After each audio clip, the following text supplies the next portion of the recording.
என்ன பாருங்க, தமிழாய் எழுதுவோம். தலைப்பு என்னது? தமிழாய் எழுதுவோம். சரி, தமிழாய் எழுதுவோம்னா அப்ப நம்ம எழுதுறதெல்லாம் தமிழ் இல்லையா? ஆமாம், அதுல என்ன சந்தேகம்? ஏராளமான பிழைகளோடு எழுதினால் அது தமிழா? அப்போ பிழை மலிய எழுதுகிற பொழுது அது தமிழாக இருக்காது, தமிழுக்கு அது இழுக்காகவே இருக்கும். சரி, இப்போ நம்ம என்ன பண்ணணும்? எது இதெல்லாம் சரி, எது இதெல்லாம் தவறு என்பதை தெரிந்து கொண்டால் ஓரளவுக்கு நம்முடைய பிழைகளை குறைக்க முடியும் இல்லையா? அப்ப சரி தவறு அப்படிங்கிறத தெரிஞ்சுக்கிட்டு நல்ல தூய தமிழ்ல எழுதுவதற்கு முயற்சிகளை மேற்கொள்ள இந்த பாடம் நமக்கு உறுதுணையாக இருக்க போகிறது. வாசிப்போம். வாசிப்பாக்கலாம்.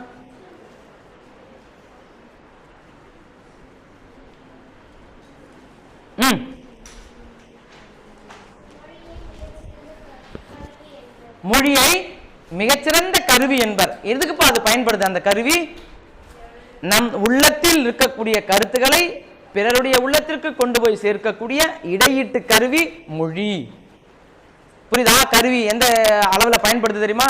நான் ஒரு செய்தியை நினைக்கிறேன்ப்பா, அந்த நினைக்கிற செய்தி உன் மனசுக்கு வந்துருது. இதன் வழியாக, அந்த மொழி வழியாக நான் உணர்ந்த விஷயம் உன்னை உணர்த்த வைப்பதற்கு நான் பயன்படுத்தக்கூடிய ஒரு கருவி மொழி. நமக்கு ரெண்டு பேருக்கு இடையில இருக்கக்கூடிய பயன்படக்கூடிய ஒரு கருவி எது? மொழி அப்படிங்கிறது. அதனால தான் சொல்றாங்க மொழியை கருவி, மிகச்சிறந்த ஒரு கருவி என்பர். ஏன்னா அது இங்க இருக்கக்கூடிய ஒரு விஷயத்தை அங்கு கொண்டு போய் சேர்க்கிறது.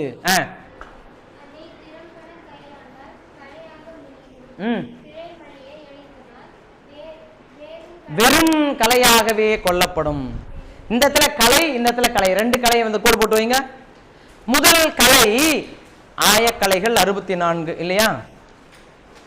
ஆயக்கலைகள் 64, அதுல ஒரு கலையாக இருக்கும். சரி, மிகச்சிறந்த ஒரு அற்புதமான எழுத்துக்கலையாக இருக்கும், பேச்சுக்கலையாக இருக்கும். அதை விட்டுவிட்டு நீங்கள் பிழை மலிய எழுதினால் அது வெறும் கலையாகவே கொல்லப்படும். இந்த கலை, இந்த நெற்பயிர்களுக்கு இடையில நம்ம களை பறிக்க போனாங்கன்னு சொல்லுவாங்க பார்த்தீங்களா? அப்ப தேவையற்ற ஒரு பயிர்களைத்தான் என்ன சொல்றோம்? நம்ம கலை என்று சொல்றோம். அது வேண்டாதது. நம்ம அற்புதமான ஆயக்கலையில் ஒன்றாக இருக்கக்கூடியதாக நம்ம எழுதணும்னு சொன்னா, அதை பிழை இல்லாமல் எழுதணும்னு சொன்னா அற்புதமாக இருக்கும். அதை விட்டுட்டு பிழையோடு எழுதினால் அது தேவையற்ற கலையாகத்தான் இருக்கும். அது எரியக்கூடியதாக, தூக்கி எரியக்கூடியதாகத்தான் இருக்குமே தவிர அதை பயன்படுத்தக்கூடியதாக இருக்காது. அப்போ பிழையோடு எழுதினால் அது வெறும் கலை, நீக்க வேண்டியது. ஆனால் அதை பிழையில்லாமல் எழுதுகிற போது அது அற்புத ஒரு கலையாக மிளிரும் என்பதில் ஐயமில்லை.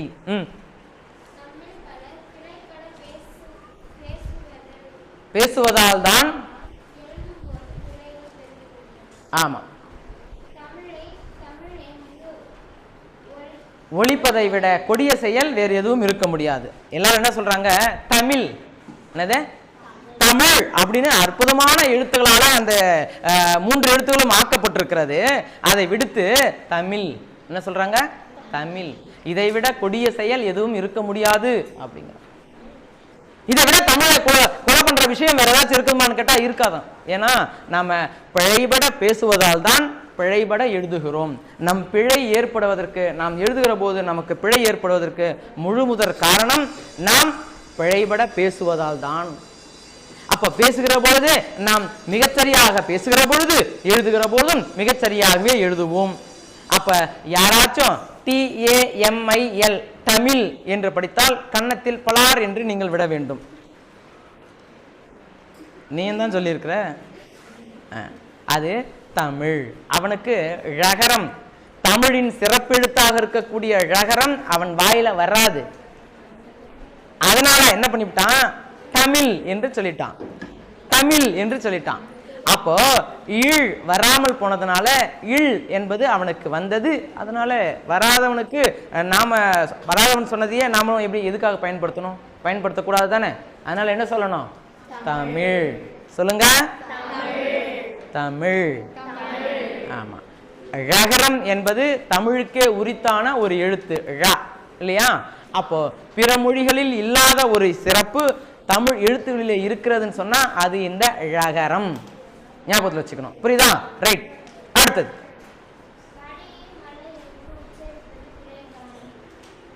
மலையை மலை என்று உச்சரிப்பது பிழைதானே.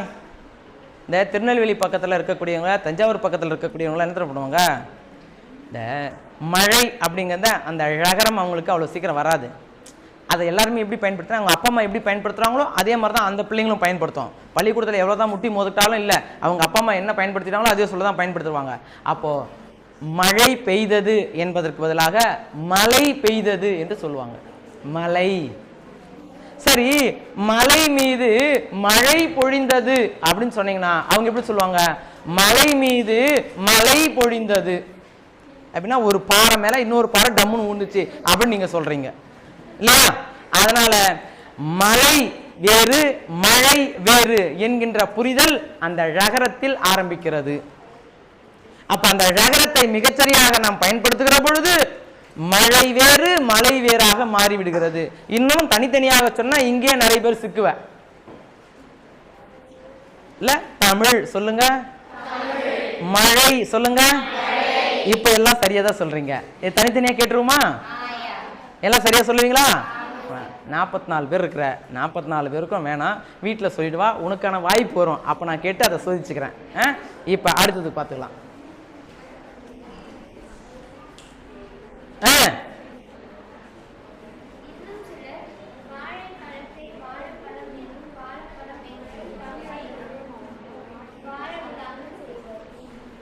அப்ப அடுத்து இந்த வாழைப்பழத்துக்கு வராங்க. இந்த வாழைப்பழத்தை நிறைய பேர் வாழைப்பழம் வாழைப்பழம் இதெல்லாம் சொல்லிக்கிட்டு இருப்பாங்க. வாழைப்பழம் இன்னொன்னு இன்னும் கொடுமா வாழைப்பழம் இவங்களுக்கு சொல்லி அனுப்பிச்சாங்க. ஏன்பா உங்க அப்பா கூப்பிட்டுடா நாளைக்கு, வாழைப்பழம் வாழைப்பழம் சொல்லிக்கிட்டு இருக்க, வாழைப்பழம் வாழைப்பழம் சொன்னாங்க.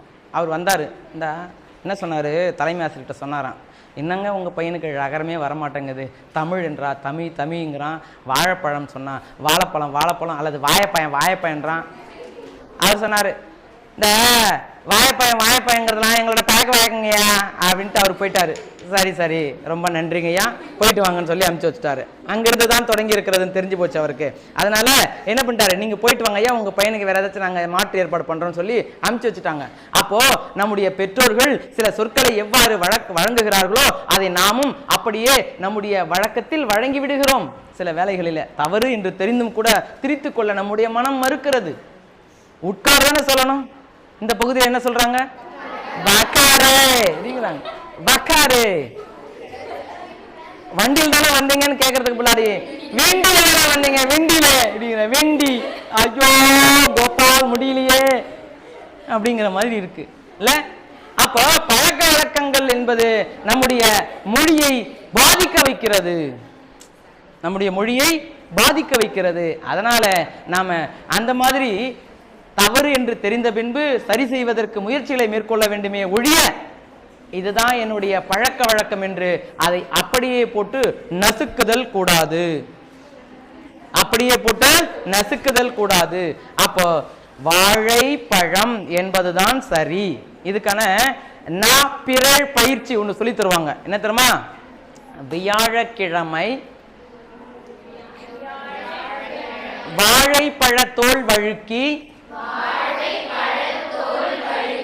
கிழவன் கீழே விழுந்தான்.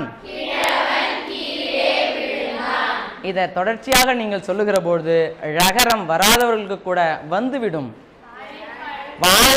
வியாழக்கிழமை வாழைப்பழத்தோல் வழுக்கி கிழவன் கீழே விழுந்தான். எத்தனை ழகரங்கள் வருது பார்த்தீங்களா? அப்ப இதை தொடர்ச்சியாக நீங்கள் சொல்லுகிற பொழுது யாருக்காச்சும் வாழைப்பழம் வந்துச்சுன்னா அதுவும் சரியாக வந்துவிடும் என்று அறிக. இங்கேயே சொல்ல வேண்டாம், வாய்மையில போடுமா, அந்த பிள்ளைங்க வாய்மையில போடுமா, எச்சாயிடுமா? சரி இங்க பாருப்பா. அப்ப நாம் சில செய்திகளை, ஒரு செய்தியை நமக்கு வந்து எப்படி புரியுது அப்படிங்கிறத நம்ம உள்வாங்கிக்கிட்டு அதில் நமக்கு இதான் சிக்கல் இருக்குன்னு சொன்னால் சரி செய்வதற்குத்தான் முயற்சிகளை மேற்கொள்ள வேண்டுமே தவிர அதை அப்படியே இதெல்லாம் நமக்கு வராது என்று விட்டு விடுதல் கூடாது. சரியா? கவனத்தை வச்சுங்க. அடுத்தது வருவோம். இப்போ முன்னாடி தமிழ் அப்படின்னு சொல்லக்கூடாதுன்னு சொன்னாங்க. அடுத்தது வாழைப்பழம்லாம் சொல்லக்கூடாதுன்னு சொல்லியிருக்காங்க. அது சரியான உச்சரிப்பு தமிழ் வாழைப்பழம். அடுத்தது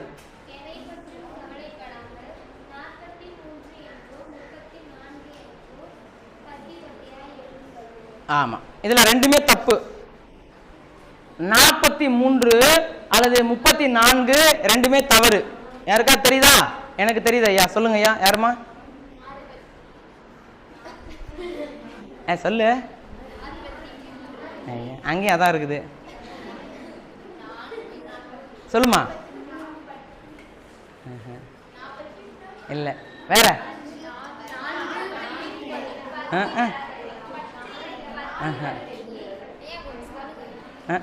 ஏன் அங்க இல்லையா? சரி, சரியா எழுது. 40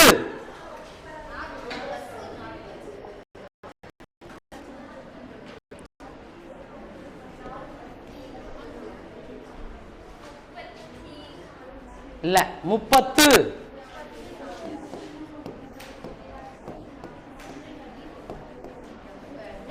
மூன்று.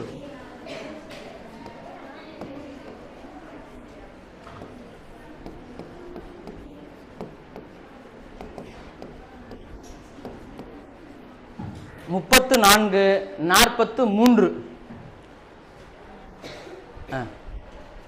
எழுதிட்டியா கீழே? 10. அடுத்தது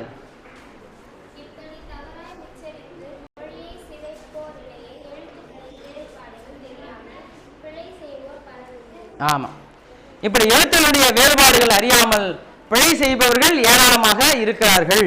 அது அப்படி நம்ம சரிபட தெரிஞ்சுக்கிட்டு தான் என்ன பண்ணணும், நம்ம எழுதணும். அப்ப கொஞ்சம் கவனிக்கணும், அந்த இதில் என்ன எழுதியிருக்காங்க அப்படிங்கிறத கவனிக்கணும். நம்ம பேசுறத மட்டுமே காதில் வச்சுக்கிட்டு போய் எழுதக்கூடாது. அப்போ பேசுறதையும் காதில் கேட்டதையும் நம்ம வச்சுக்கிட்டு எழுதணும்னு சொன்னால் அது தவறு. எது சரியோ படிக்கிறோம்ல அதை சிந்தையில் வச்சுக்கிட்டு தான் போய் எழுதணும். சரி,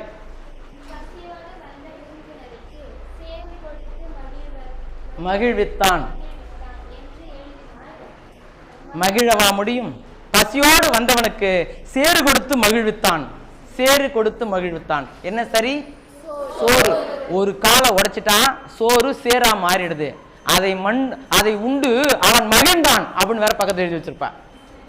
பசியோடு வந்தவனுக்கு சேறு கொடுத்து மகிழ்வித்தான், அதை உண்டு அவன் மகிழ்ந்தான். என்ன பண்ணிருக்கா? ஒரே ஒரு கால் மட்டும் எடுத்துட்ட, அதனால சோறு சேராக மாறிவிட்டது. அதையும் சாப்பிட்டு ஒருத்தன் மகிழ்ந்தான் வேற, நீ பெரிய குண்டு ஒன்று தூக்கி போடுவ இல்லையா? அப்ப ஒரு கால் போடலனாலும், ஒரு புள்ளி வைக்கலனாலும், கொஞ்சம் தள்ளி எழுதினாலும், கொஞ்சம் ஒட்டி எழுதினாலும் என்னென்ன பிரச்சனைகள் வருதுங்கிறதெல்லாம் நீங்க இப்ப பார்க்க போறீங்க. ரைட். அதுல ஒன்று இந்த சேறு கொடுத்து மகிழ்வித்தான். சேருங்கிறது என்னது? என்ன வந்திருக்கணும்? அங்க சோறுன்னு வந்திருக்கணும், ஒரே ஒரு கால் இல்லை. அடுத்தது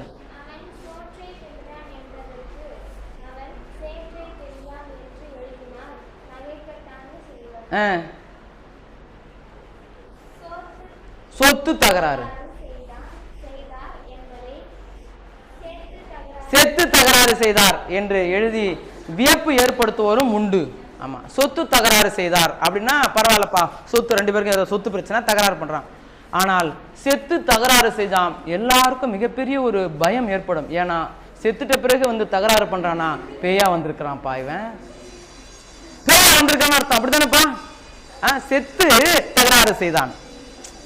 அப்ப செத்து போயிட்ட பிறகு தகராறு செய்யறது யாரு? பேய். அப்ப நாம பேய்கிட்ட சண்டை வாக்குவாதம் பண்ணிக்கிட்டு இருந்தோம் இவ்வளவு நேரமா அப்படிங்கிற மாதிரி அவங்களுக்கு ஒருவித ஐயப்பாடுகள் ஏற்படும் இல்லையா? அதனால நாம எழுதுகிற பொழுது அதை மிகச்சரியாக எழுதுதல் வேண்டும்.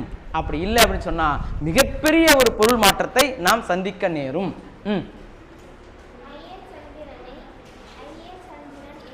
ஜெயச்சந்திரனை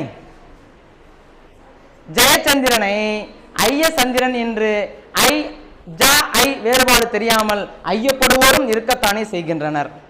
ஜெயச்சந்திரன் எழுதுறான்னு சொன்னா அவன் என்ன எழுதிருக்கான்? ஐயச்சந்திரன். இன்னும் கூட நிறைய பேருக்கு வேறுபாடு தெரியாது. இப்படி எழுதினால் இது ஜா, இப்படி எழுதினால் இது ஐ. அப்ப ஜெயச்சந்திரன் இப்படிதான் எழுதிருக்கணும், இதுதான் சரி. ஐயச்சந்திரன் எதுனா அவன் எப்பவுமே சந்தேகம் கேட்டுக்கிட்டு இருப்பானோ, அதனால ஐயச்சந்திரனும் ஐயத்தை எப்பொழுதும் கேட்டுக்கொண்டிருப்பதனால ஐயச்சந்திரன் என்று அவரை நம்ம சொல்லுவோமோ என்று இப்படியும் யோசிக்கக்கூடிய நிலையும் ஏற்படும் என்பதனால எழுத்துகளில் நாம் கவனம் செலுத்துதல் வேண்டும். சரி, அடுத்தது ஜயா ஆவதும் ஐபான் ஆவதும் சிரித்திரவதை. ஆமா, சிரித்திரவதைனா சித்திரவதையாக இது கொல்லப்படும். ஏன்னா அன்புள்ள ஐயா அவர்களுக்கு இன்று நான் விடுமுறை அப்படின்னு எழுதணும்னு வச்சுக்கேன். நீங்க அன்புள்ள ஜயா எழுதிட்டுன்னு வச்சுக்கேன். ஜயா யார் இந்த வகுப்புல? ஜயா யாருக்கு எழுதுற, யாருக்கு இந்த கடிதம் போச்சு அப்படிங்கிற ஐயம் ஏற்படும். ஏன்னா அதுல ஜப்பான் எழுதுறதுக்கு பதிலாக என்ன எழுதிருப்பாங்க? ஐபான். என்னது ஐபான்? அவங்க ஜாதா எழுதிருக்கணும், அவங்களுக்கு அந்த எழுத்து தான் தெரியும், ஜா ஐ வேபாடு தெரியலையே. அப்ப என்ன பண்ணுவாங்க? ஜப்பான் எழுதுறதுக்கு பதிலாக என்ன எழுதிருப்பாங்க? ஐபான் எழுதியிருப்பாங்க. இப்படி எழுதுகிற போது நமக்கு சிரிக்கத்தானே தோன்றுமே தவிர வேற ஒன்றும் நமக்கு பொருள் புலப்பாடு என்பது தெரியாது.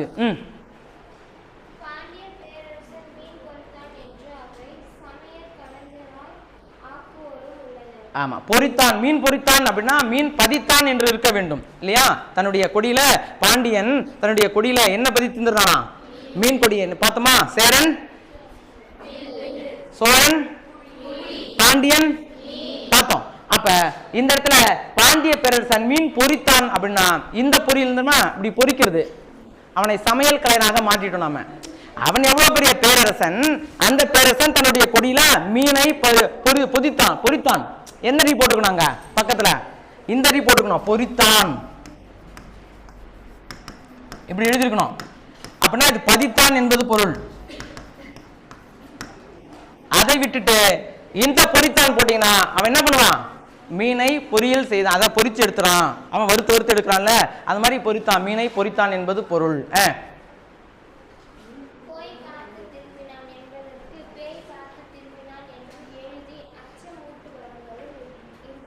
ஆமா, அந்த ஊர் சென்று அவனை போய் பார்த்து திரும்பினான்,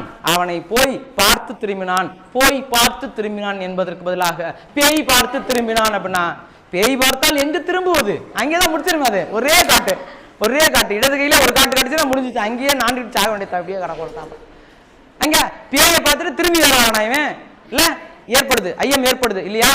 அப்போ அந்த இடத்துல ஒரே ஒரு துணைக்காலு எவ்வளோ பெரிய மாற்றத்தை, பொருள் மாற்றத்தை உண்டாக்கி விடுகிறது. நீங்கள் எல்லாம் தவறு செய்கிற போது, அரை மதிப்பெண் ஒரு மதிப்பெண் காலியாகிற போது இதை சிந்தனையில் வைத்துக் கொள்ளுதல் வேண்டும். ஆமாம், இது மிகப்பெரிய ஒரு தவறுதான். இந்த தவறினாலே அரை மதிப்பெண் ஒரு மதிப்பெண் காலியாவது சரிதான் என்பதை நீங்கள் புரிந்து கொள்ள வேண்டும். அடுத்தது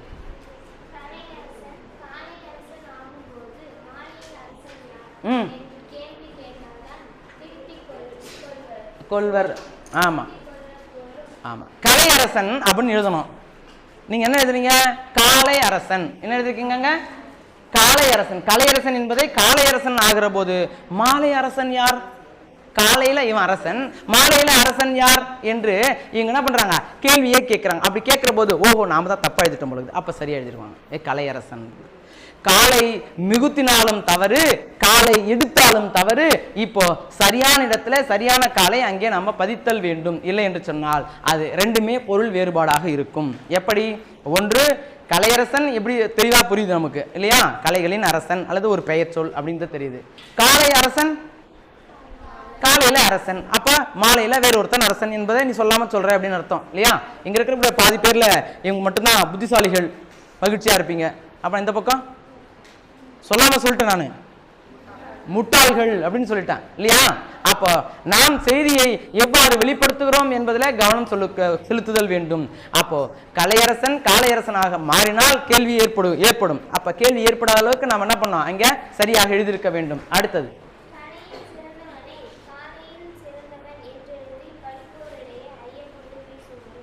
ஐயக்குண்டுனா ஐயம்.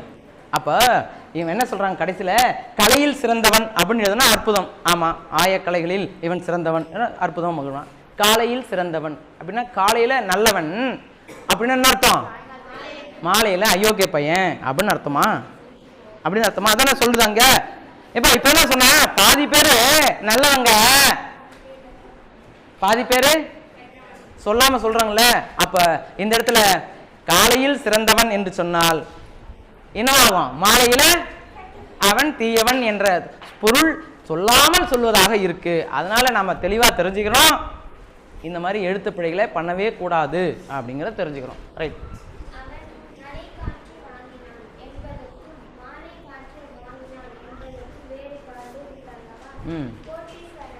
இல்ல மலை காற்று வாங்கினான், மாலை காற்று வாங்கினான். வேறுபாடு இருக்கா இல்லையா? மலை காற்று அப்படின்னா அங்க மலை இருக்குது, அதுக்கு பக்கமா போன மலை மீது வீசுகின்ற காற்று இவன் மீது வீசியது மலை காற்று வாங்கினான். மாலை காற்று வாங்கினான் அப்படின்னா மாலையில அவன் எங்க வேணாலும் போலாம், எங்க வேணாலும் காற்று வாங்கிக்கிட்டு இருக்கலாம் இல்லையா? மாலை காற்று வேறு, மலை காற்று என்பது வேறு.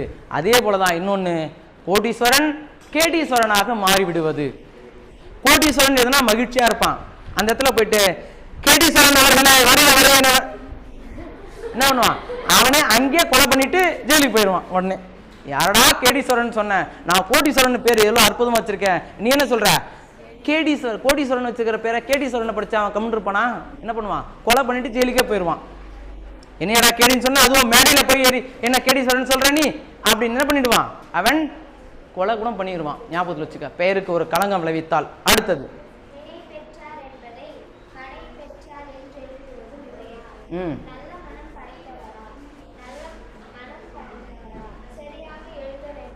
ஆமா இங்க பாருங்க, ஒன்று விடை பெற்றார் என்பதற்கு வடை பெற்றார். ஆமா, இந்த புலவர் பேச்சாற்றலில் சிறந்தவர், பேசி விடை பெற்று சென்றார் என்பதற்கு பதிலாக பேசி வடை பெற்று சென்றார்னா இது பரிசா? அவருக்கு வடை கொடுத்து அனுப்பிச்சிருக்கீங்களா? தோணுதா இல்லையா? தோணுதா இல்லையா? அடுத்த செய்தி பாருங்க. ஆமா, நல்ல மனம் படைத்தவர். இந்த பாருங்க, தன்னகர நாவுக்கு ரென்னகர நாவுக்கு வேறுபாடுகள் இருக்குது. மனம் அப்படின்னா அந்த டன்னகர நா 3 சுழி நா போட்டோம் சொன்னா வாசனை, இது பக்கத்துல எழுது, மனம் வாசனை. டன்னகர நா 3 சுழி நாக்கு.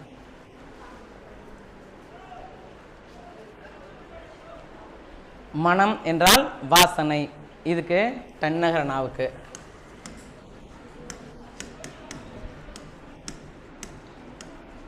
இந்த மனம் என்றால் உள்ளம் என்பது பொருள்.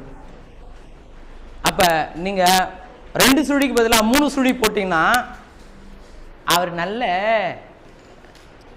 என்னது அது? ஆமா, வாசனை திரவியங்களை அடித்து கொண்டு வந்திருக்கிறார். வாசனை திரவியங்களை அடித்து கொண்டு வந்திருக்கிறார் அப்படின்னா மனமாக இருக்கிறது. அவர் நல்ல மனம் படைத்தவர், நல்ல உள்ளம் படைத்தவர் அவர். அதுதான் நீ சொல்ல வந்திருக்க. அதை விட்டு யாராவது வாசனை படுத்தலாம் பெருசா வச்சு பேசிக்கிட்டு இருப்பாங்களா? இல்ல இல்ல. அதனால நீங்க தெரிந்து கொள்ள வேண்டியது, டன்னகர நாவுக்கு என்ன பேரு, ரன்னகர நாவுக்கு என்ன பேரு. இதுக்கு டாவுக்கு பக்கத்துல வரக்கூடிய நா, அதனால இதுக்கு டன்னகர நா. இது ராவுக்கு பக்கத்துல வரக்கூடிய நா, அதனால இது பேரு ரன்னகர நா என்பதை தெரிந்து கொள்ள வேண்டும். இன்றும் நீங்கள் 3 சுழினா 2 சுழினான்னு சொல்லக்கூடாது இனிமேல். புரியுதா? டன்னகரனா ரன்னகரனா என்றுதான் பயன்படுத்த வேண்டும்.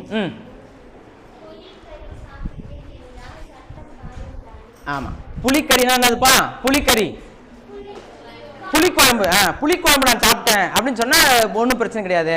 அதுக்கு பதிலா இந்த மேல் நோக்கல் அகரத்தை நீ போட்டுட்டுன்னு சொன்னா என்ன சிக்கல்? நீ ஏன் உண்மையை ஒத்துக்கிட்டுன்னு அர்த்தம். நான் தான் அந்த கொலையை பண்ணேன், புளியை கொண்டு புளிக்கறி சாப்பிட்டேன்னு சொன்னா ஜெயிலு 1 2 3 ஜெயிலு போய் கம்பி என்ன வேண்டியதான். ஏன்னா நீ வாக்குமூலம் கொடுத்துட்டியா இல்லையா?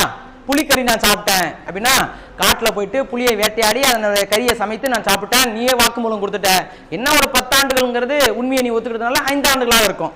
ஆக மொத்தம் தண்டனை தான் இல்லையா? அதனால நாம் எழுத்துக்களை மிக தெளிவாக தெரிந்து கொண்டு அதை பயன்படுத்த வேண்டும். எழுத்துக்களை மிக தெளிவாக தெரிந்து கொண்டு பயன்படுத்த வேண்டும். சரி,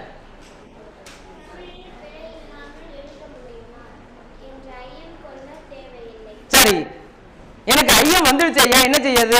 இவ்வளவு பிழைகளை நான் பார்க்கிற போது இதுல பாதி நான் பண்ணிக்கிட்டு தான் இருக்கிறேன், இப்ப நான் என்ன செய்யறது? இதெல்லாம் நீக்க முடியுமா என்கின்ற ஒரு ஐயம் உனக்கு ஏற்படலாம். அப்படி ஏற்பட்டால் அதற்கான தீர்வு உண்டு அப்படிங்கிறத நீங்க உறுதியா நம்பலாம்.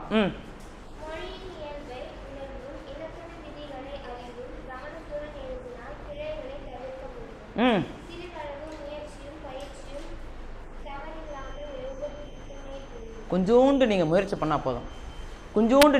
பண்ணா போதும். கொஞ்சம் பயிற்சி, கொஞ்சம் முயற்சியும் கொஞ்சம் பயிற்சி இருந்தால் போதும். தமிழில் எந்த பிழையும் இல்லாமல் நீங்கள் எழுத முடியும்.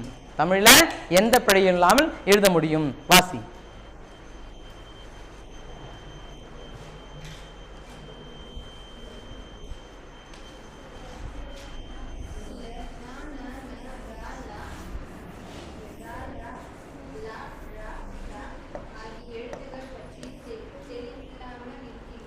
அந்த மயங்கொலி எழுத்துக்கள் அப்படின்னு பேருப்பா. அந்த எழுத்துக்கள் கோடு போடுப்பா, அதுக்கு மேல எழுதுங்க மயங்கொலி எழுத்துக்கள்.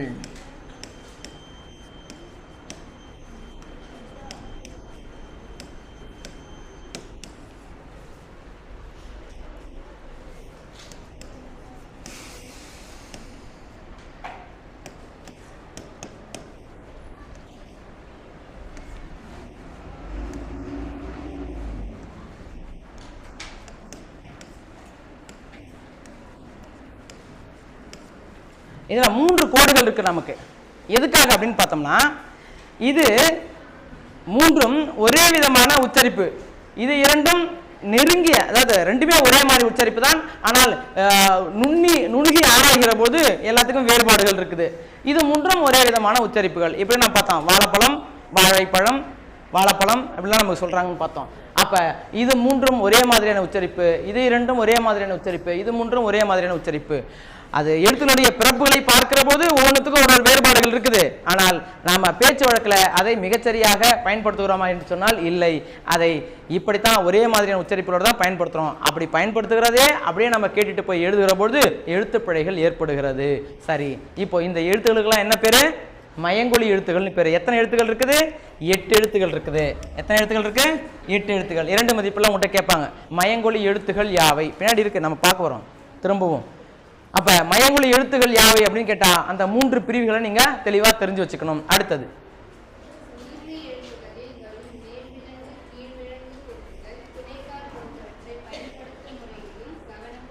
ஆமா, இதை நீங்க கொஞ்சம் எழுதி வச்சுக்கணும். இதை நீங்க எடுத்துக்கிட்டா மேல எடுத்துக்கிட்டீங்களா?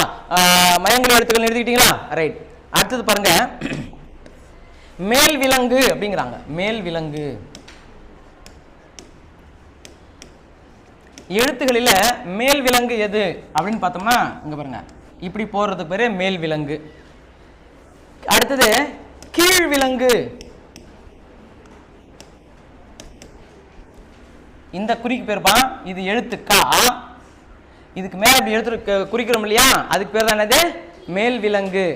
இப்ப கீழ் விலங்கு அப்படின்னு சொன்னா இங்க பாருங்க, இப்படி இப்படி எழுதக்கூடியதுக்கு பேரு கீழ் விலங்கு, அல்லது இப்படி சுழிக்கக்கூடியதுக்கு கீழ் விலங்கு. அடுத்தது பாருங்க, கொம்புகள். எது தெரியும் உனக்கு? இது கொம்பு, இது கொம்பு. கொம்புங்கிறது என்னது? இது கொம்பு. சரி, இது இரட்டை கொம்பு அப்படின்னு பார்த்தோம்னா இங்க பாருங்க, இரட்டை கொம்பு. இது ஒரு கொம்பு, இன்னொரு கொம்பு, இதுக்கு பேர் இரட்டை கொம்பு. இதுக்கு பேர் என்னது? இரட்டை கொம்பு. இதுக்கு பேர் தான் இரட்டை கொம்பு. சரி, கொம்பு சுழி எது? கொம்பு சுழி. இங்க பாருங்க, இதுக்கு பேரு கொம்பு சுழி.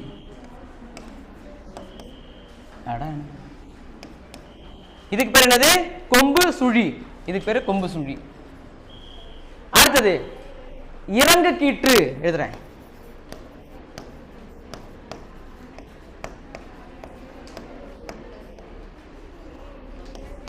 இறங்க கீற்று. இங்க சூ எடுத்துருக்குன்னா இங்க சூ மட்டும் எழுதிக்கணும். அடுத்தது கொம்பு பின்கால்.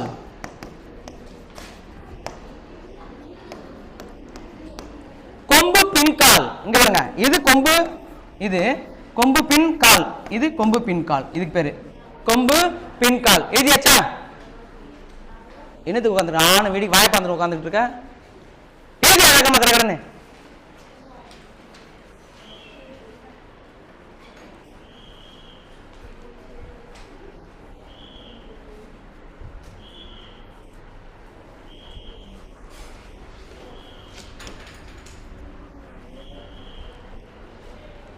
கீழ் விலங்கு.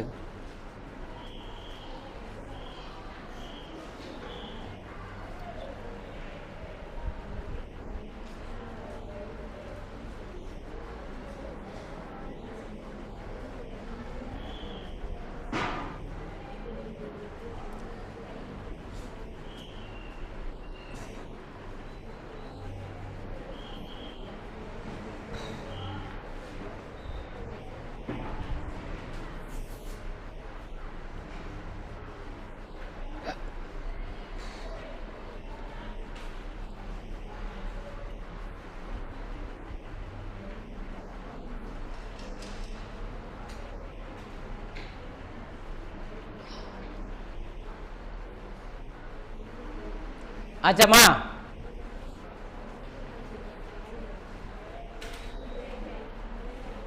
3 மணிக்கா? 3:10 தானே?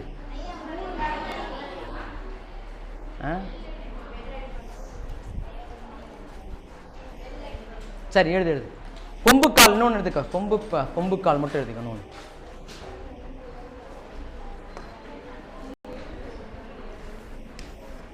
கொம்புக்கால்.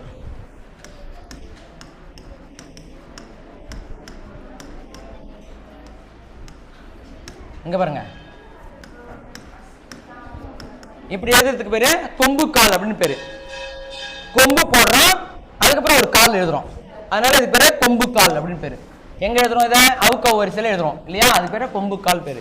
இது மாதிரியான எழுத்துக்கள் எல்லாம் எழுத்தினுடைய வரி வடிவத்தை நம்ம தெரிந்து கொள்வோம். இன்னும் இருக்கு, அதை அடுத்த வகுப்புல பார்ப்போம். மற்ற பாடங்களையும் அடுத்த வகுப்புல பார்ப்போம். இதுல வரைக்கும் நடத்துனது அந்த என்னென்ன எழுத்து பிழைகள், ஒரு சொல்ல எப்படி சொல்றது, காளையரசன், கலையரசன், கேடீஸ்வரன், கோடீஸ்வரன், இது எல்லாத்தையும் என்ன பண்ணணும், நீங்க ஒரு முறை வாசிச்சுட்டு வர வேண்டும். சரியா? நாளைக்கு வாசிக்கிட்டு கட்டாயமா வர வேண்டும். நன்றி, வணக்கம்.